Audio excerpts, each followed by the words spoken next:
coração está bem acelerado? Vocês sabem que, no momento como esse, eu virei a chave. Eu vou fazer uma pergunta provocativa, porque o Dr. Augusto já vai entrar. Qual é a história que vocês têm contado da história de vocês? E um evento como esse, eu percebi que a história que eu andava contando era uma história muito triste. E eu poderia mudar tudo isso. Eu descobri num evento como esse. Então, aproveitem o máximo para virar a chave, se for preciso, para você contar a história que você quer contar da sua vida. Eu dei alguns passos a partir desse momento. O meu primeiro passo foi decidir por mim. Por quê? Porque nós somos o nosso maior empreendimento. Então, decida por você. O segundo passo, seja forte e corajoso. Por quê? Quando a gente decide dar um passo para frente, nós vamos ter muito trabalho, muitos desafios, muitos obstáculos, mas a gente tem que ser forte e corajoso. O terceiro passo, busque conhecimento. Se conheça. Você se conhece? Sabe quem você é? Afinal de contas, o que é que você está fazendo aqui? Que legado você tem deixado? Então, quanto mais conhecimento, mais crescimento, mais autoridade no assunto. Eu mergulhei, e mergulho até hoje, em busca de conhecimentos. O quarto passo, busque referência. Busque alguém que você olhe e fale assim, nossa, um dia eu quero chegar lá e ser como essa pessoa quando eu crescer. E uma das minhas referências foi o Dr. Augusto Cury. Ele me ensinou, através dessa movimentação, dos cursos que eu tive o prazer de fazer com ele, que, primeiro, quanto mais eu me conheço, mais eu me curo, me potencializo. Eu consigo não absorver o lixo externo, e sim, eu consigo viver em paz comigo mesmo. Gente, foi tão valioso esse encontro. Um dia, eu fui no Corpo RH, lá em Campinas, e eu contei essa história já para algumas pessoas. Fiquei numa fila, nossa, uma fila imensa. E o Dr. Augusto Cury, ele tem muita paciência, né? Então, ele senta, ele conversa, e foi exatamente aqui que ele me disse assim, e eu contando para ele, sou treinadora comportamental, estou fazendo especialização em coaching, toda empolgada, sou de Ribeirão Preto, quero ser palestrante. Foi bem lá atrás. Aí ele me disse assim, faça filosofia. E aquilo ficou na minha cabeça. Falei, nossa, filosofia, nunca tinha pensado nisso.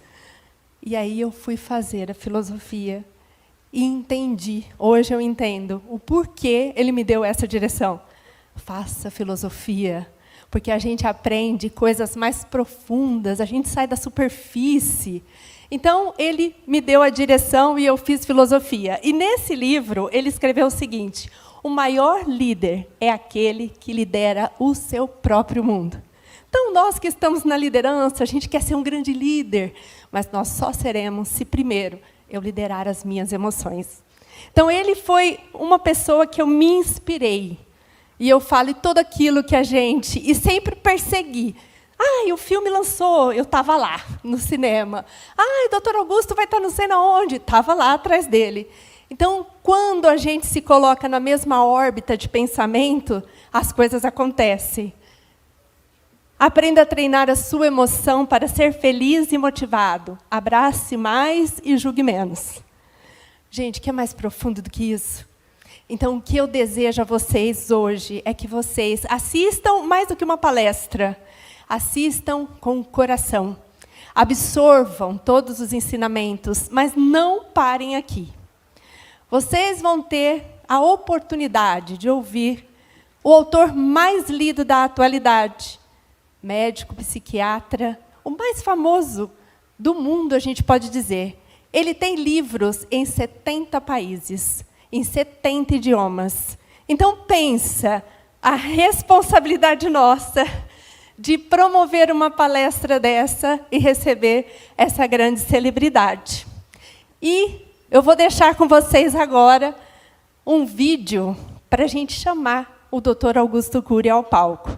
Vamos lá, Fernandinha?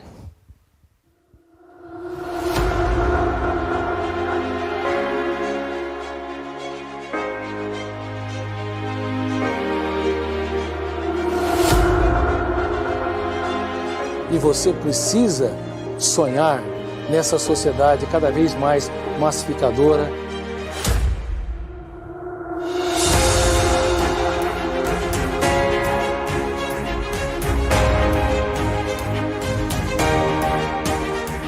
Você precisa ter um romance com a sua própria história. Você não é mais um número na multidão. Você é um ser humano único.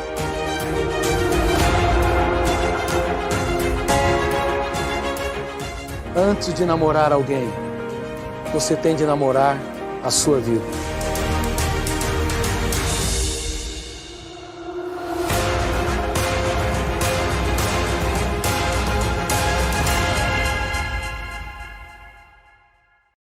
E agora, com vocês, a Prever Campos Elíseos, com muita satisfação, traz aos palcos o Dr. Augusto Cury. Aproveitem essa noite, sintam com o coração. Muito obrigado, estou atrás aqui. Seja bem-vindo. Que honra, querida. Muito obrigado. Uma grande honra estar aqui, prazer. Seu Jorge, Dr. Jorge, estar aqui neste evento magnífico da Prever, 60 anos de história. Não é qualquer empresa que faz 60 anos, não é isso? Só empresas que prestaram serviço para a comunidade e fizeram a diferença na qualidade de vida das pessoas. E também nós estamos online, eu acredito que tenhamos centenas ou até milhares de pessoas nos ouvindo neste momento, porque o que eu vou falar tem uma importância muito grande. Em primeiro lugar, nós estamos adoecendo rápido e coletivamente no mundo todo. 1 em cada 2 pessoas tem ou vai desenvolver um transtorno psiquiátrico ao longo da vida. Olha para quem está do lado, pode olhar, se não for você, talvez vai ser ele ou ela, mas eu espero que não seja nenhum dos dois. É por isso que vocês estão aqui nesta conferência. Pense bem, 1 em cada 2 pessoas, nós estamos falando em mais de 3,5 bilhões de seres humanos. 3,5 bilhões. Quantos vão se tratar? Seja por um transtorno obsessivo-compulsivo, um dos tipos de depressão, uma dependência, ou uma síndrome do pânico. Quantas pessoas, de fato, vão se tratar? Muito provavelmente, nem 1% deve se tratar. Seja porque o tratamento é caro, portanto, é elitizado, infelizmente, seja porque as pessoas negam as suas mazelas. O ser humano sempre teve dificuldade de aceitar que ele é falível, ele é frágil, sempre teve dificuldade de reconhecer, entre aspas, suas loucuras, os seus pensamentos perturbadores, a sua dificuldade de autocontrole, o seu anti-heroísmo, há uma negação voraz, atroz, que varreu a história da humanidade e até os dias de hoje ainda há esse preconceito. Bom, seja porque as pessoas negam as doenças ou porque faltam profissionais competentes e disponíveis para poderem tratá-las. Agora, um dos problemas sérios da psiquiatria e psicologia clínicas é que essas duas ciências investiram grande parte da sua energia no tratamento, mas não na prevenção. E a medicina preventiva é a mais importante medicina, porque você evita as doenças, evita o custo físico, social, financeiro e, em destaque, o custo emocional. Mas, infelizmente, faltou projetos ou ferramentas de prevenção estudadas detalhadamente para que, desde a mais tenra infância até a vida na terceira idade, na melhor idade, as pessoas pudessem proteger a sua mente. Eu tive o privilégio, neste país que não valoriza os seus cientistas, de escrever uma nova teoria que, inclusive, trata desses assuntos. Eu escrevi mais de 3.000 páginas antes de publicar meu primeiro livro. E eu tenho mais de 60 livros em mais de 70 países. Mas antes de publicar meu primeiro livro, Eu escrevi uma extensa teoria.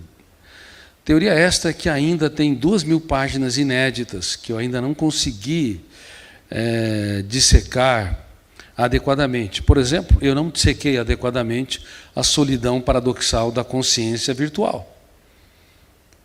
Isso quer dizer, isso significa que você está próximo fisicamente das pessoas, mas infinitamente distante delas. Porque toda a consciência que você tem do outro nunca é a realidade do outro. É um sistema que você conceitua, interpreta, constrói sobre o outro, mas nunca é a essência intrínseca da dor, das angústias, dos sonhos do outro.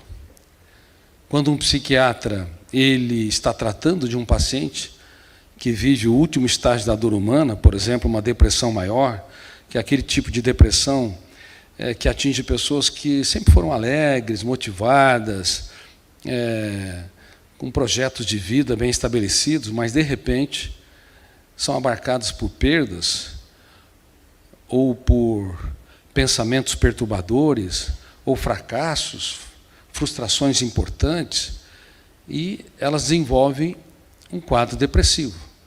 O último estágio da dor humana. Entre um paciente que está sofrendo esse tipo de dor e um psiquiatra ou um psicólogo clínico, por mais experiente que eles sejam, há uma distância infinita entre os dois. O psiquiatra só consegue compreender o outro mais na dimensão do que o outro é, se ele se esvaziar de si. Se ele não se esvaziar de si, ele vai estar falando dele mesmo e não do outro. Se pais, no relacionamento com os filhos, não aprenderem também a esvaziar o seu ego, esvaziar a sua necessidade neurótica de apontar falhas, a sua irritabilidade ou baixo limiar para suportar frustrações, a correção do pai não tem nada a ver com o filho. É mais algo de foro íntimo. Ou seja, está dentro do psiquismo do pai, mas não está na intimidade emocional do filho. Porque o pai compreende virtualmente o seu filho através da sua consciência, que nunca atinge a realidade do objeto pensado. É confuso? Se você está um pouco confuso, isso é um dos objetivos da minha conferência. Porque a mente humana é muito mais complexa do que até hoje nós imaginamos. Por exemplo, casais. Eles prometem que na saúde e na doença, na miséria e na fortuna, eles se amarão. Não é isso? Mas, só que eles esquecem que deveriam se amar também na discussão. Aí um começa a atritar com o outro, a discutir com o outro, a apontar os erros. E quanto mais eles se tornam indelicados, com a necessidade neurótica de mudar o outro ou a outra, mas eles estão falando deles mesmos. Se eles não se esvaziarem para abraçar mais e julgar menos, para apoiar mais e criticar menos, para elogiar mais e excluir menos, eles não sabem namorar. Começaram bem o romance, mas vão terminá-lo no inferno dos atritos. E a maioria dos casais terminam o relacionamento não porque não começam amando, mas porque não sabem amar. Porque não entende que há uma solidão paradoxal da consciência virtual, que elevar o tom de voz não muda o outro, invade a privacidade do outro. Porque quando você eleva o tom de voz, a sua irritabilidade é sua, particular. E você tenta pressionar o cérebro do outro ou da outra, chantagear, dominar algo indominável. Por quê? Nós somos mundos particulares e nós compreendemos o outro através da consciência, que é sempre virtual. Então, se eu não me esvazio de mim, a minha discussão não é com o outro, é comigo. A minha irritabilidade, a minha necessidade neurótica de mudança está ligado aos meus conflitos, não ao outro ou à outra. Mas nós não sabemos disso. Inclusive, os diplomatas na ONU, quando eles discutem sobre os conflitos internacionais, frequentemente, eles estão falando dos próprios problemas. Nunca se esqueça, se você não aprender a se esvaziar, você nunca vai se encher de sabedoria. Se você não aprender a se esvaziar do seu ego, você nunca vai se aproximar da realidade dos outros. É por isso que, muitas vezes, quando nós estamos contando um problema para alguém, uma dor, um conflito, um pesadelo, frequentemente, quando as pessoas dão respostas rápidas, nós dizemos: você não me compreende, não é isso? E não compreende mesmo, porque se o nosso ouvinte não esvaziar o seu ego, se ele não criticar a sua necessidade ansiosa de ficar dando conselhos, olha para trás, tem gente pior que você, se ele não aprender a ser um ser humano gestor da sua emoção, ele é um péssimo ouvinte, ele é um escutador de palavras, mas não sabe se colocar no lugar do outro, não tem empatia. Vocês têm empatia? Sinceramente, grande parte de nós não sabe ouvir o que o outro tem para dizer. Nós ouvimos o que nós temos para dizer. Parece que somos generosos, empáticos, altruístas, mas no fundo temos um viés egoísta mais do que imaginamos. E é por isso que frequentemente não apenas os casais começam o relacionamento no céu do afeto e o terminam no inferno dos atritos, mas também as relações interpessoais entre pais e filhos são altamente traumatizadas. Quer um exemplo? Os pais, quando as crianças não sabem falar, quando eles são bebês, eles tentam falar com seus filhos? Sim ou não? Não falam muito? Não vê a hora para chegar em casa para dialogar com as crianças? Elas não entendem nada, mas eles tentam. Quando as crianças aprendem a falar, eles se calam ao longo dos anos. Não é assim? Raramente são os pais que perguntam para os seus filhos quais são os seus pesadelos, quais são os seus dias mais tristes. Aonde eu errei não soube. Os pais, no mundo todo, são mutistas em relação ao essencial, porque não sabem entender que há um mundo a ser descoberto dentro dos seus filhos. Eles não sabem ser garimpeiros de ouros, se tornam distribuidores de broncas e de críticas. E quem é um distribuidor de críticas e apontador de falhas está apto para consertar máquinas e conviver com máquinas, mas não para formar mentes brilhantes. Dá para perceber que isto é muito grave. Os pais, quando os seus filhos são bebês e eles não conseguem sorrir, eu tenho 2 netos, bem novinhos, eu vejo todas as pessoas que estão ao redor querendo tirar um sorriso. E os pais tiram o terno e a gravata, entre aspas, metaforicamente, e se tornam palhaços. Quando os bebês não sabem o teor semântico, o conteúdo das palavras, as mensagens subliminares. Mas quando as crianças aprendem a piada, quando os adolescentes compreendem as palavras, os pais, ao invés de se tornarem palhaços, continuar sendo bem-humorados, estimuladores, inspiradores, eles se tornam criticadores. É muito grave. Isso é uma das causas de vários traumas na formação da personalidade. Não sei se vocês sabiam, mas há milhares de jovens se mutilando nas escolas, cortando, retalhando a sua pele. Não porque são masoquistas.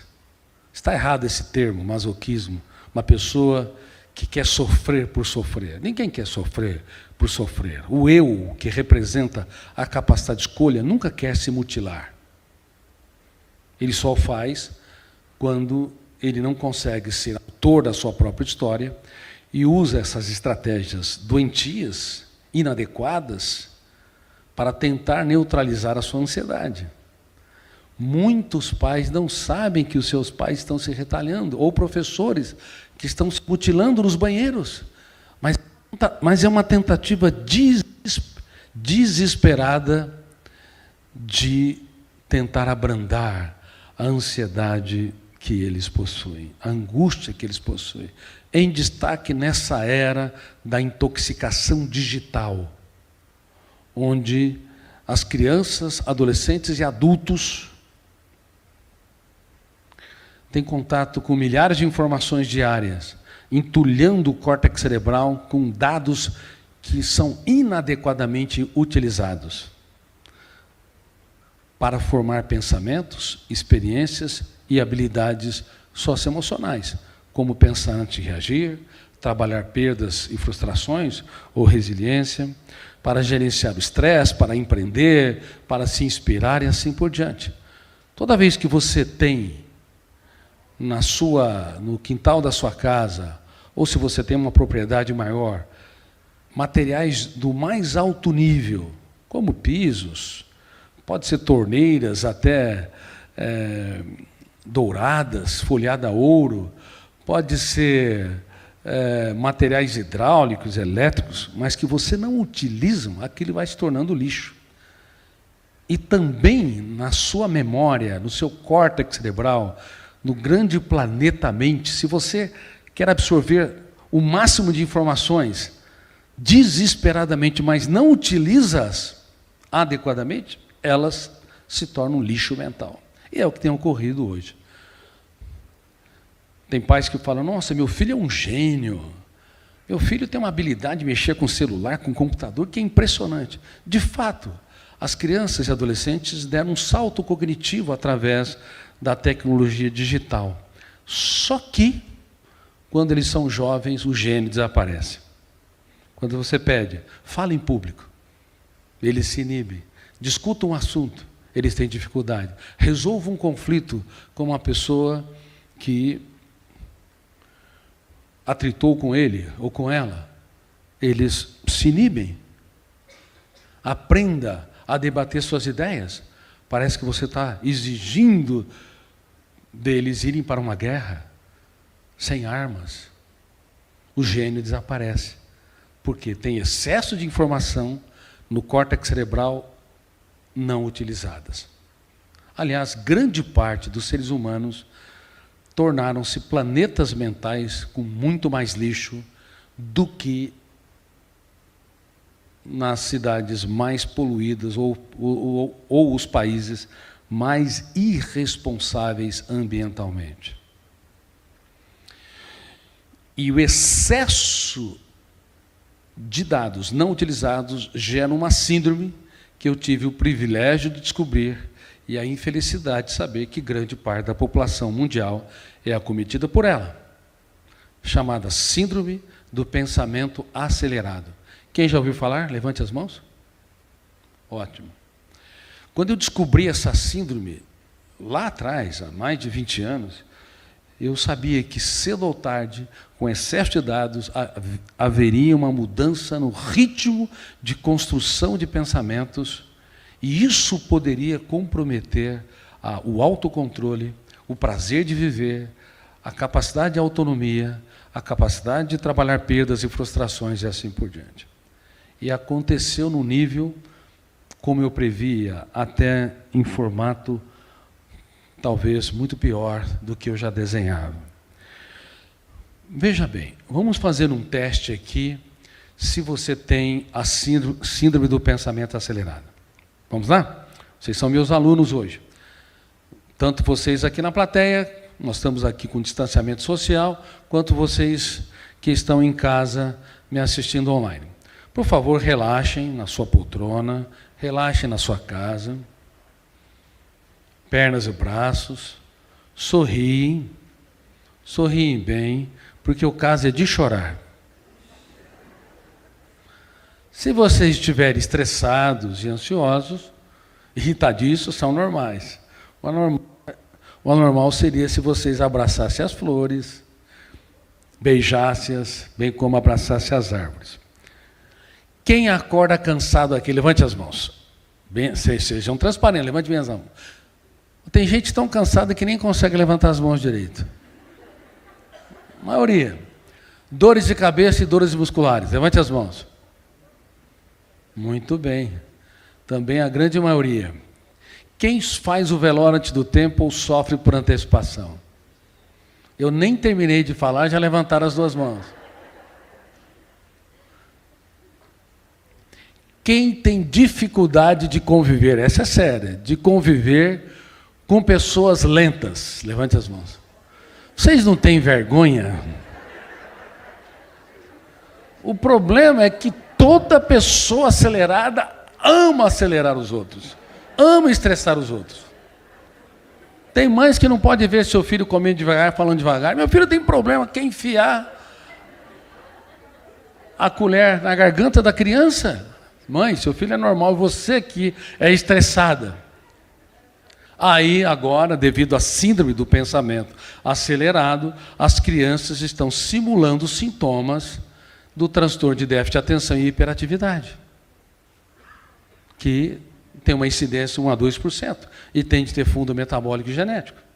Um pai ou uma mãe que faz 1000 coisas ao mesmo tempo, né, que são inquietos e assim por diante, mas mesmo as crianças hiperativas ou com transtorno de déficit de atenção podem ir muito longe se aprenderem a serem autoras da sua própria história, desenvolver habilidades socioemocionais e aprenderem também as ferramentas de gestão da emoção. Mas a incidência da síndrome do pensamento acelerado chega a ser 80 vezes maior do que, ou mais, do que a hiperatividade. Se a hiperatividade de fundo genético atinge 1%, a síndrome do pensamento acelerado, pela média que eu estou vendo com vocês, atinge 80% a 90%. Só que médicos no mundo todo, infelizmente, por não conhecerem o funcionamento da mente, não entenderem o processo de construção de pensamentos, não saberem que, além do eu, há 4 fenômenos inconscientes que lêem a memória sem sua autorização. Primeiro fenômeno, gatilho da memória. Enquanto eu estou falando, nuvens de gatilhos estão sendo disparadas no seu córtex cerebral. Senão vocês não entenderiam cada palavra, cada verbo que eu conjugo, tempo espacialmente.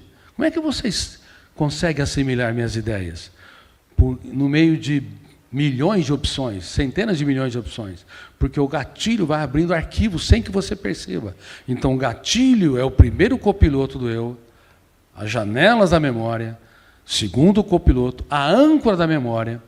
Se a janela ou as janelas abertas forem traumáticas, a âncora pode fechar o circuito e milhares de outras janelas com milhões de dados não são acessados.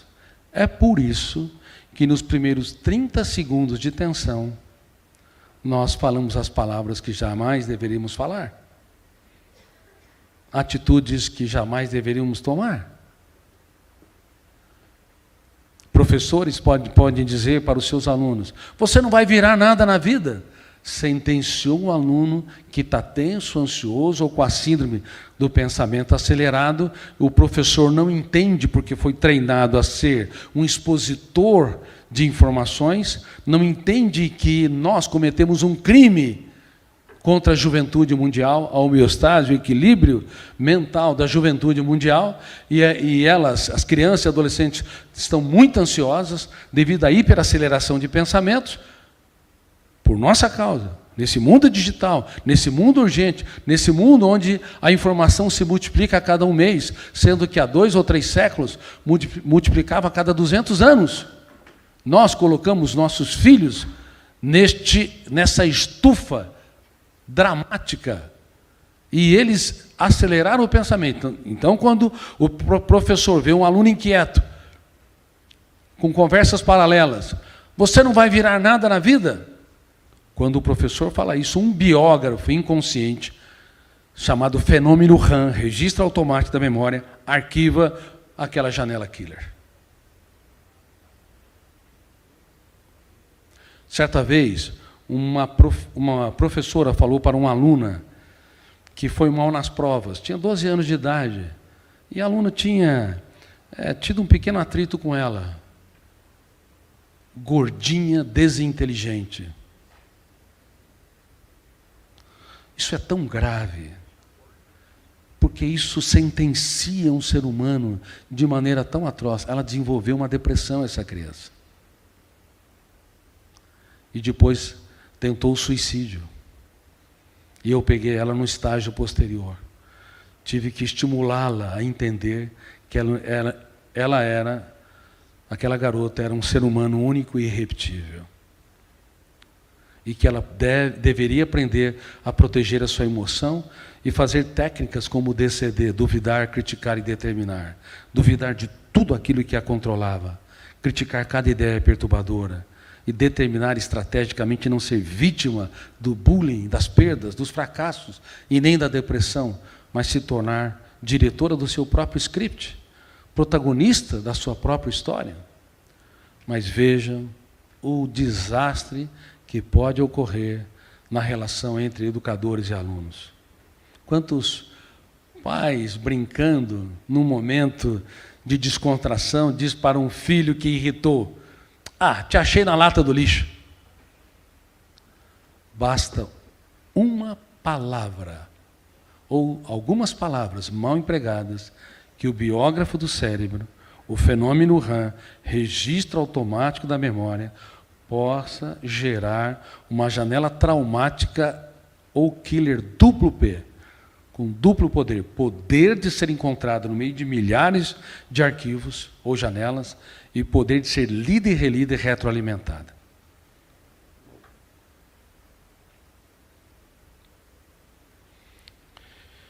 Cuidado, as palavras não são inocentes, principalmente ditas em momentos de tensão. Nós temos de evitar de todas as formas diminuir, enquadrar, zombar, apequenar um ser humano ao nosso redor. Mesmo executivos na relação com os colaboradores. Uma pessoa grande se faz pequena para tornar os pequenos grandes. O que vocês acham? E cuidado, na era da síndrome do pensamento acelerado, as pessoas medem menos as palavras. E por pequenos estresse, tem gerado atitudes dramaticamente violentas. Hoje, basta você decepcionar alguém para gerar uma reação quase que superdimensionada. Por isso que a melhor maneira de corrigir alguém nunca é apontar o erro. Mudem, vocês são meus alunos de gestão da emoção, mudem este conceito. Você que está em casa, não aponte o erro dos outros, elogie quem erra mais do que o seu próprio erro. Depois de você elogiar quem errou, dizendo que ele é brilhante, ele é capaz, seja seu filho, sua filha, seu colaborador, seu marido ou esposa, namorado ou namorada, depois que você valoriza o ser humano que falhou, aí você delicadamente fala sobre a falha. Agora pense sobre isso. Agora vamos conversar sobre o seu comportamento. Porque quando você elogia num foco de tensão, o primeiro fenômeno, ou o primeiro copiloto, qual é que entra em cena? O gatilho da memória. O segundo, janela. Quando você elogia, abre janela killer ou light? Light, saudável. E a âncora, fecha ou abre o circuito da memória? Abre. Aí a tua atitude torna-se inteligente. Você se torna, portanto, um contribuidor do outro ou da outra. Mas, sinceramente, mais de 90% das correções que os seres humanos fazem pioram os outros. De filhos a parceiro ou parceira, a colaboradores.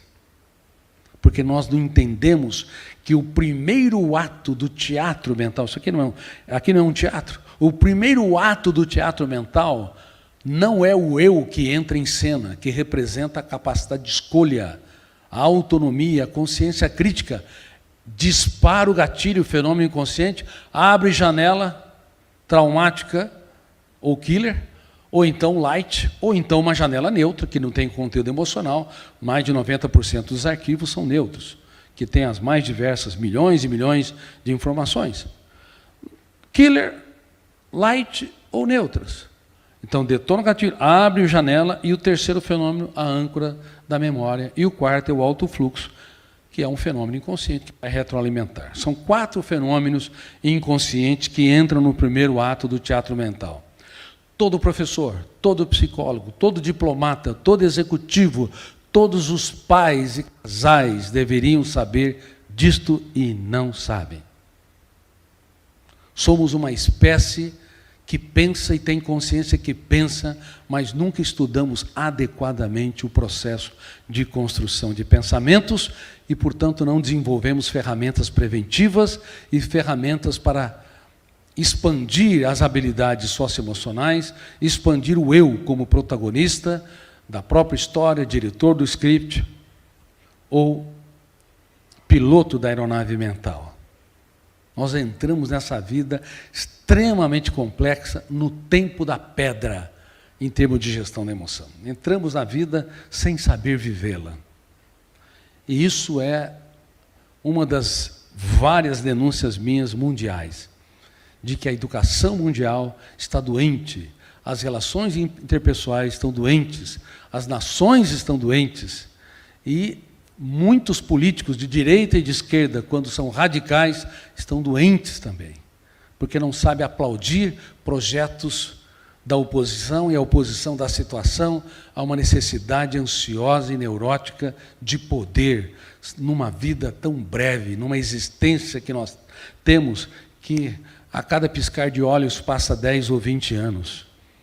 Todos nós andamos no traçado do tempo e vivemos uma vida rapidíssima, mas não temos consciência da nossa mortalidade, fragilidade, pequenez, não temos consciência da brevidade da existência. Sabemos que morreremos, mas não temos consciência do quão a vida é frágil. Queridos amigos, nós temos que mudar o status quo das nossas relações interpessoais. A educação mundial está doente, formando pessoas doentes para uma sociedade doente. Nós precisamos repensar quem somos como espécie, senão não nos tornamos viáveis. Nossa espécie tem graves problemas de viabilidade, porque não conheceu os copilotos do eu. Nós pensamos que estamos dirigindo a nossa mente, mas quem está dirigindo a aeronave mental são os 4 copilotos. Se alguém te ofende, você compra a ofensa rapidamente, você não está dirigindo. Se um olhar atravessado te estraga o dia, você não está dirigindo a tua mente. Se uma crítica te compromete essa semana, não está dirigindo. Se um hater nas redes sociais também, uma opinião crítica deturpada, injusta, te machuca demais, pode ter certeza, a tua emoção é terra de ninguém. Porque você compra aquilo que não te pertence. Desenvolveu, portanto, a alodoxafobia, medo da opinião ou da crítica dos outros. Bom, síndrome do pensamento acelerado. Não apenas tem sintomas, mas também sintomas de baixa concentração, déficit de memória. Quem está com déficit de memória aqui? Pelo menos levante as mãos. Ótimo. Acho que quem não levantou as mãos é porque se esqueceu de levantá-las. Sabe por que temos déficit de memória? Porque o nosso cérebro está suplicando, mude o seu estilo de vida. Obrigada. Por favor, aplauda essa minha assessora internacional. Obrigada demais. Déficit de memória, frequentemente não é um problema. Esse déficit de memória corriqueiro é uma proteção do cérebro, para que nós evitemos de pensar muito e esgotar o cérebro. Mas o déficit de memória, frequentemente, não tem resultados, como dores de cabeça e dores musculares, não tem resultados. São gritos de alerta, não ouvimos a voz do corpo. E, por favor, para esse déficit de memória, não procure seu médico, porque ele provavelmente deve estar esquecido também. Não é isso, Marco? É. Agora, o que nós temos nos preocupado demais é com a fragmentação ou má qualidade do sono.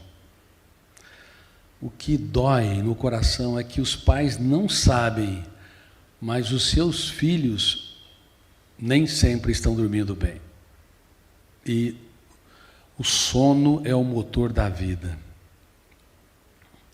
Se não há um bom sono, nós não conseguimos recuperar as energias gastas pelo metabolismo e também, em destaque, pela construção de pensamentos e pela emocionalidade. É por isso que grande parte de vocês está acordando cansada, fatigada, sem ter uma explicação no dia anterior por ter feito exercícios físicos extenuantes. Você não precisa ter feito exercícios dramáticos para carregar o seu corpo. Basta pensar demais, basta envolver a emoção demais, basta não proteger a sua mente, que você nessa sociedade vai estar com o seu cérebro esgotado, com alto índice GEI. G-E-E-I. Poderiam repetir? Gasto de energia emocional inútil. Sofrer por antecipação é uma forma notável de gastar energia inutilmente. Ruminar perdas, mágoas e frustrações é outra forma notável de gastar energia inutilmente. É engraçado que ninguém, ao ser convidado para ir na casa de um amigo, entraria na cozinha e enfiaria a cabeça na lata do lixo. Ninguém faria isso. Mas se você considerar a mente humana a mais notável casa, nós frequentemente entramos na lata de lixo da nossa mente, ruminando as pessoas que nos feriram, que nos magoaram, que nos decepcionaram. Mas quantas pessoas nos apoiaram? Quantas nos aplaudiram? Quantas nos deram um ombro para chorar e outro para incentivar? Só que nós não levamos em consideração, porque o nosso eu tende a fazer uma varredura das janelas traumáticas e ruminar o drama, a angústia, as mazelas. Então não pense que frequentemente é a imprensa apenas que rumina ou valoriza as mazelas. A imprensa, ela noticia acidentes, as crises, os conflitos, mas há milhões de atos notáveis, ou pelo menos milhares diariamente, para serem noticiados. Mas a imprensa noticia as mazelas humanas porque detona o gatilho, abre uma janela killer, a âncora se instala, aumenta o nível de concentração. Mas não pensa que só a imprensa faz isso, você também faz, provavelmente. A nossa mente tende a ruminar o lixo do passado, as mazelas do passado, e não visitar, valorizar e aplaudir os momentos mais solenes que tivemos. As primaveras da nossa existência. Infelizmente, por não ter gestão da emoção, nós acabamos nos tornando os nossos maiores carrascos. E quer ver um exemplo? Outro exemplo? Quem cobra demais de si mesmo? Levante as mãos. Os melhores profissionais cobram demais de si. Jorge, os melhores profissionais são ótimos para a empresa, mas se colocaram num lugar indigno da sua agenda. Porque toda vez que você cobra demais, se você cobra de vez em quando, vá lá, tudo bem, é suportável. Você vai atingir suas metas, você vai se reinventar, estabelecer estratégias. Mas cobrar demais dificulta o desenvolvimento das estratégias. Cobrar demais dificulta o desenvolvimento de respostas inteligentes nas situações estressantes. E, em destaque, quem cobra demais de si aumenta os níveis de exigência para ser feliz, relaxado e realizado, porque aumenta o número de janelas traumáticas. E é por isso que pessoas que tiveram muito sucesso no mundo das artes podem se tornar infelizes. Muito sucesso no mundo da música, no mundo das artes cênicas, ou sucesso empresarial, ou sucesso intelectual, eles se pressionaram tanto, se cobraram tanto, que atingiram o pódio, mas o pódio não os satisfaz.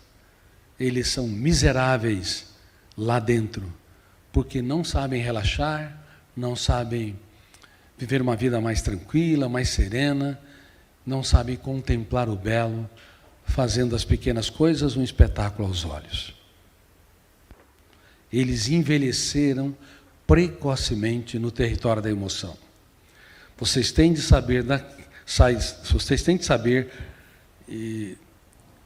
que a emoção pode envelhecer mais rapidamente do que o corpo. Tem de sair daqui com esta consciência. Quem sofre por antecipação tem 10 anos a mais na sua idade emocional. Como é que você chama mesmo?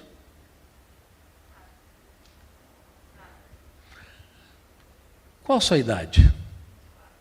E emocional? 40? Então vamos lá. Você tem dificuldade de conviver com pessoas lentas? Mais 15 anos.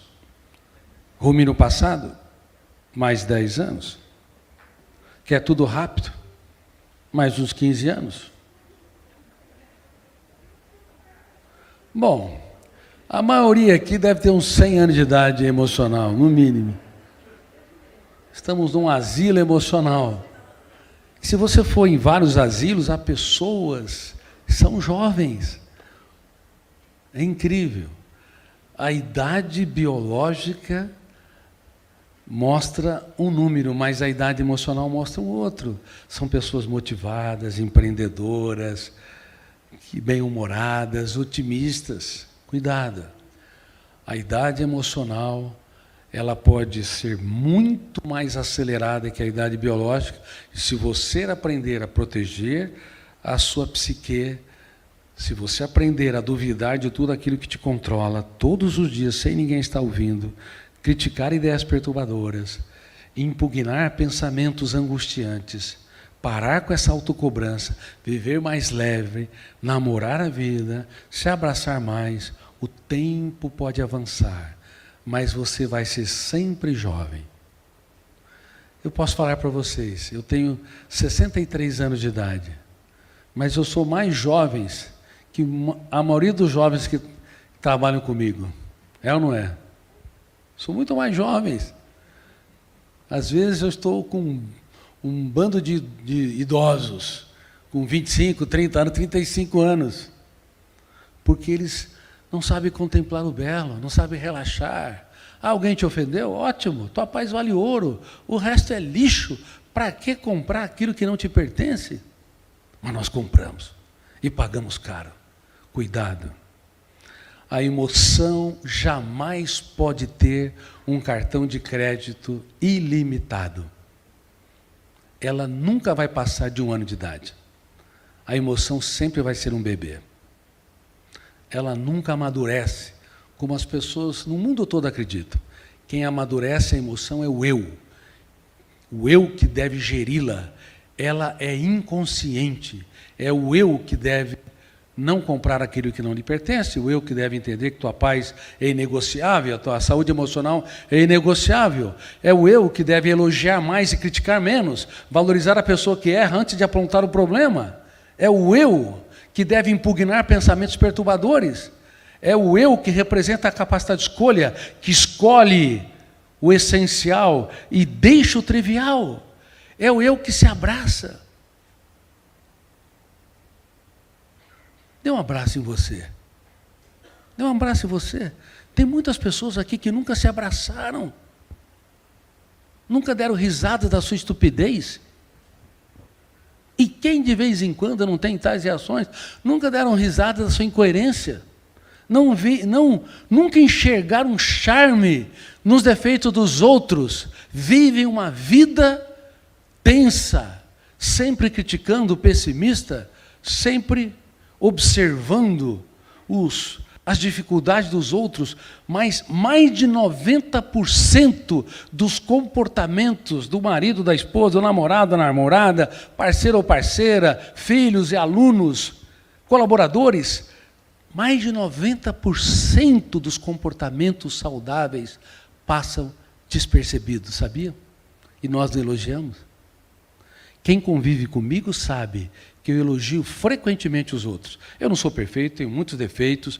Ao longo da minha vida tive que me reinventar, porque eu tive que descobrir, e tenho descoberto ainda, os fantasmas que assombram a minha mente. Mas eu tenho aprendido a aplaudir mesmo as pessoas simples. Parabéns. Olha, você é incrível. Você me encantou. Eu tenho orgulho de você. Eu eduquei minhas filhas, não levando o tom de voz ou mostrando os erros dramáticos, mas aplaudindo-as. Eu lembro que certa vez uma das minhas filhas, a Camila, tirou 0 na redação. Alguém pode tirar 0 numa redação? Não. Até uma prova em branco tem muito significado. É impossível tirar 0 numa redação. E eu falei para ela, filha, um dia nós vamos dar risadas disso. Abracei ela e mostrei o tanto que ela é importante para mim e o tanto que eu apostava nela. Hoje a Camila dirige o maior programa mundial de educação socioemocional, com mais de 100 psicólogos no time e com mais de 400 mil alunos. Agora, já pensou se eu desse uma bronca nela, apoiando a tese de que ela era um fracasso na redação? Já pensou os traumas? Me lembro até de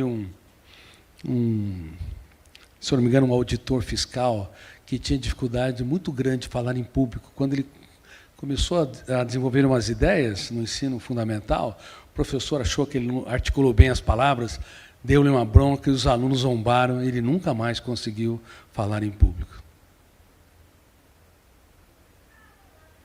Por isso que uma pessoa grande se faz pequena para tornar os pequenos grandes. E é por isso que na Gatchosen é uma nova rede social americana. Eles me convidaram para fazer um programa de saúde emocional dentro dela. 100% gratuito. Do lado do perfil de cada usuário. Brasileiro, russo, dinamarquês, francês, americano, do lado. Um programa onde todas essas técnicas, ou pelo menos uma parte significativa delas, eu ensino. Levando as pessoas a treinarem a gestão da emoção. God chosen quer dizer escolhido. E eu gostaria que vocês entrassem na Gatchosen. Daqui 3 semanas o programa vai estar disponível. É só você clicar lá no meu Instagram, na minha bio, e se inscrever na Gatchosen. Inclusive, se inscrever para o lançamento nacional também da plataforma de saúde emocional no dia 28 deste mês. E nós ficamos até de fazer uma entrevista sobre isso, não é isso? Contribuir com a humanidade é uma das coisas mais belas e incríveis. Eu acredito que é isso que a Prever é vocacionada, contribuir com a sociedade. E para encerrar, eu quero falar sobre um personagem que eu estudei sobre os ângulos da ciência e que me encantou.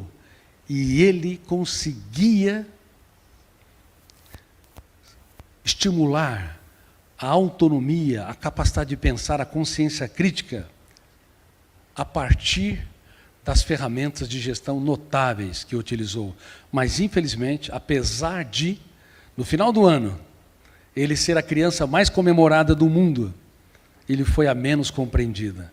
Apesar de ser o personagem mais famoso, foi o menos estudado em sua mente, nas ferramentas para formar mentes brilhantes. Bom, haja vista que ele escolheu alunos que só lhe davam dores de cabeça. Pedro era hiperativo, tenso e ansioso. Tomé era paranoico, acreditava na teoria da conspiração. Mateus, segundo os fariseus, era corrupto. João era bipolar. Não a depressão bipolar, mas uma emocionalidade, um caráter bipolar. Num momento ele era afetivo, no outro ele queria eliminar quem não andava com seu mestre. Olha o time, hein? E o melhor deles, quem era?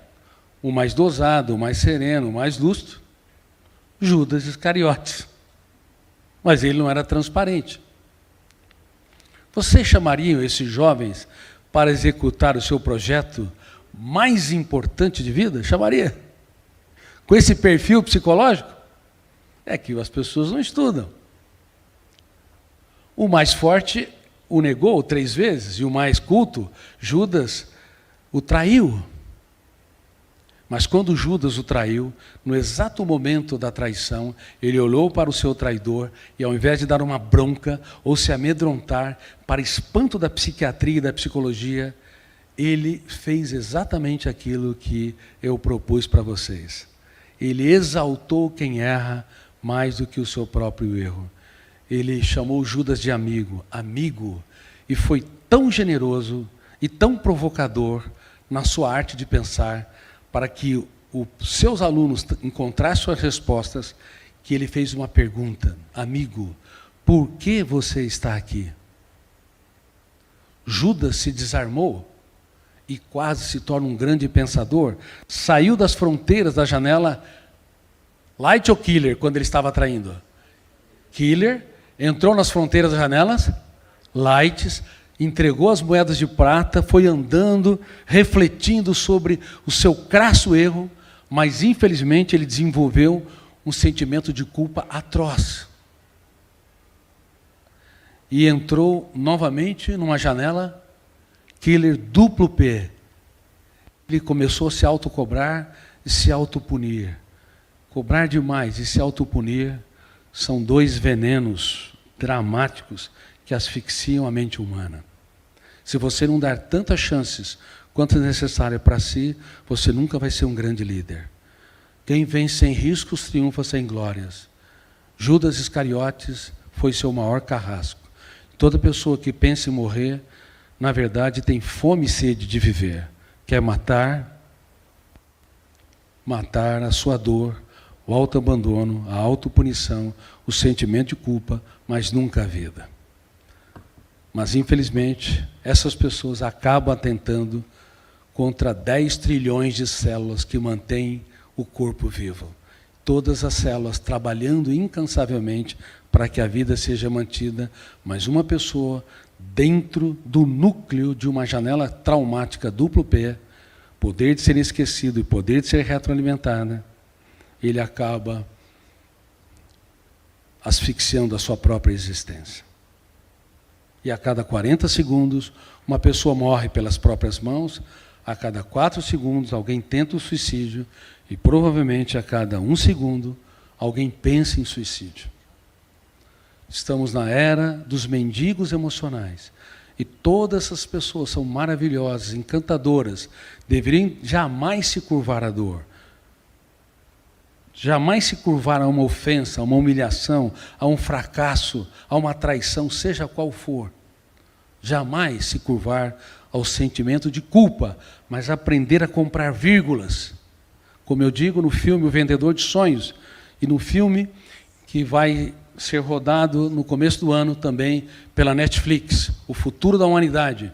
Eu falo que nós devemos comprar vírgulas sempre, para escrever os capítulos mais importantes da nossa história nos momentos mais difíceis da nossa vida. Comprem vírgulas. Jamais desistam das pessoas que vocês amam. Jamais desistam de si mesmos. Lutem pelos seus sonhos, pois uma vida sem sonhos é uma atmosfera sem oxigênio, é um livro sem letras, é uma história sem aventuras. Muito obrigado por vocês me ouvirem.